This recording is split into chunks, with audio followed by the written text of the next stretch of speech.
Breaking news. An interview with Tucker Carlson and Vladimir Putin, please. Top Kremlin propagandist Margarita Simonyan claims that Tucker Carlson has requested an interview with Russian President Vladimir Putin. The comment was made by Simonyan, editor-in-chief of Russia Today, RT, a state-controlled media outlet, on RUSSIA1. On Sunday, Julia Davis, who established the Russian Media Monitor organization, shared an excerpt on X, formerly Twitter. Carlson, a conservative political commentator, was reportedly offered a position by RT in late April, not long after Fox News announced it would no longer employ him. After receiving praise from Kremlin propagandists, he announced his resignation on April 24 and was met with criticism from the left for his stance on the ongoing war in Ukraine and his criticism of Ukrainian President Volodymyr Zelensky. Simonyan, during her television appearance, referred to Carlson as the most popular host in all of U.S. history. Tucker Carlson Tonight debuted in 2016, with Carlson at the helm. Tucker is really pulling through. Oh, and by the way, he wants to talk to Vladimir Putin for real. Someone should definitely take note of this and relay it to the president, she said. Carlson has been silent on the veracity of Simonyan's claims.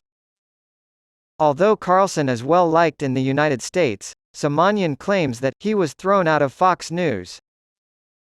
Although he didn't make any particularly controversial statements, he just couldn't get his voice to match up with the rest of the choir. That's why they kicked him out, she continued.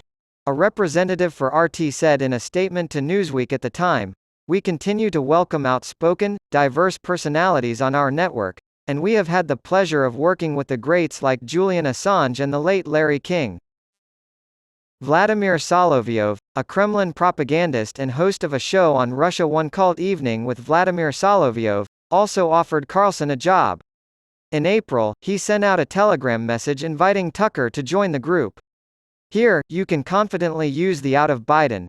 Yevgeny Prigozhin, the 62-year-old leader of the Wagner Group mercenaries and a vocal critic of the Russian military's actions during the conflict in Ukraine, was killed in a plane crash. Prigozhin had attempted a brief mutiny against the Kremlin in June. Authorities in Russia have already confirmed that all 10 people on board the Moscow St. Petersburg-bound plane perished in the crash. The crash site was located in Tver, a city more than 100 kilometers, 60 miles, north of Moscow, Russia. The nearest town was called Kuzhinkino. The death of Prigozhin on the doomed flight has finally been confirmed by Russian investigators after days of speculation.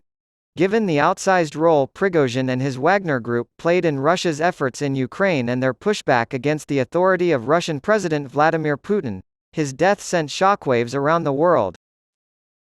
A video purportedly shot in an unnamed African country showed Prigozhin, who had been missing since the attempted rebellion in June, days before the crash was reported. From food vendor to conqueror of the Bakhmut.